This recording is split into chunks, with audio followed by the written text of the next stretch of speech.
আমতলী থানার অন্তর্গত আশ্রমপাড়ায় মর্মান্তিকভাবে খুন হলেন তরুণী গৃহবধূ বিউটি দাস। প্রাথমিকভাবে ধারণা, গার্হস্থ্য হিংসার জেরে স্বামী জগন্নাথ দাস স্ত্রীকে হত্যা করেছেন। ইতিমধ্যে অভিযুক্ত স্বামীকে গ্রেপ্তার করে ঘটনার তদন্ত শুরু করেছে আমতলী থানার পুলিশ। পুলিশ সূত্রে জানা গেছে, গত 2 বছর ধরে আমতলী আশ্রমপাড়ায় নন্দিতা রায়ের বাড়িতে ভাড়া থাকতেন দম্পতি জগন্নাথ দাস ও তার স্ত্রী বিউটি দাস। স্থানীয় সূত্রে খবর, দম্পতির মধ্যে প্রায় বচসা ও অশান্তির ঘটনা ঘটত, তবে কেউ তা গুরুত্ব দেননি। রবিবার সকালে স্থানীয়দের ডাকেন জগন্নাথ দাস। তিনি প্রতিবেশীদের জানান তার স্ত্রী কোনো সাড়া দিচ্ছেন না। তড়িঘড়ি করে বিউটিকে হাঁপানিয়া হাসপাতালে নিয়ে যাওয়া হলে কর্তব্যরত চিকিৎসক তাকে মৃত বলে ঘোষণা করেন। ঘটনার খবর ছড়িয়ে পড়তে এলাকায় নেমে আসে চাঞ্চল্য।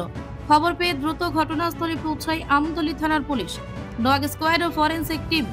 তারা বাড়ি ঘিরে ফেলে তদন্ত শুরু করে। পুলিশের প্রাথমিক অনুমান, স্বামী স্ত্রীর মধ্যে কোনো কারণে বচসা বাঁধে এবং সেই থেকে রাগের মাথায় স্ত্রীকে হত্যা করে জগন্নাথ দাস।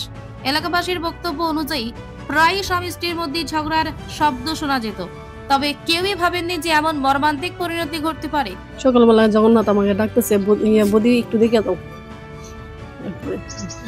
আইতাছি আমার পাশের করে লইয়া আমি গেছি করে সকালবেলা দুজন উঠটা একটু গেছি গিয়া দিয়ে জগন্নাথের বুলটির ডাকাইতেছে। বুলটি তুমি উঠো না, বুলটি কথা কোনা এতটুকুই ডাক দিয়ে আসে জিজ্ঞাসা করছে। তারপরে দেখো সবাই গেছি, বাড়ির সবাই যাওয়া গেছে, সবাই কাছে আগে ডাক্তার দেখাও, ডাক্তার কাছে নিয়ে যাও আগে, ডাক্তার কাছে নিয়ে গেছে হাসপাতাল। ও এমনি এমনি তো করে সাধারণভাবে আমরাও টুকটাক ঝগড়া স্বামী স্ত্রী ওই দেয়, এরপরে তো তারা এমনি মিলিয়ে যায় বা আমরাও করি এমন তো, এটাই বুঝছি না তো আমরা। না গতকাল কেমন বর্তমানে মৃতদেহ ময়না তদন্তের জন্য হাসপাতালে পাঠানো হয়েছে। পুলিশের পক্ষ থেকে জানানো হয়েছে, ময়না তদন্তের রিপোর্ট হাতে পেলে মৃত্যুর সঠিক কারণ স্পষ্ট হবে। আমতলী থানাতে আজকে একটা কমপ্লেন আসে যে না জগন্নাথ দাস উনি ওনার ওয়াইফকে, বিউটি দাস যার নাম, ওয়াইফকে যে আমতলী আশ্রমপাড়াতে ওরা যে রেন্টেড বাড়িতে থাকতো ওইখানে ওয়াইফকে হত্যা করেছে।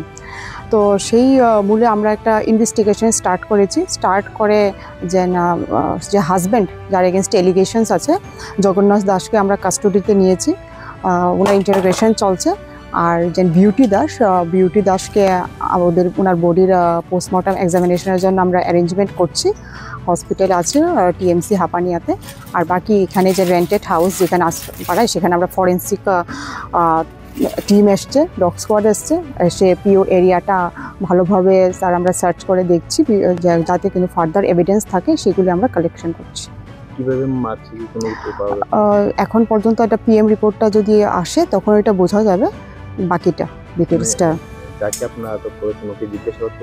ওনার জিজ্ঞাসাবাদ অলরেডি চলছে, তো উনি বাকিটা আমরা পুরো জিজ্ঞাসাবাদ শেষ করে বলবো।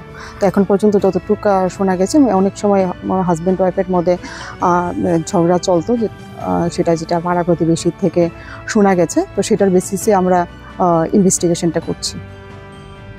ঘটনাকে কেন্দ্র করে গোটা আমতলী এলাকায় নেমে এসেছে গভীর শোক ও ক্ষোভের ছায়া।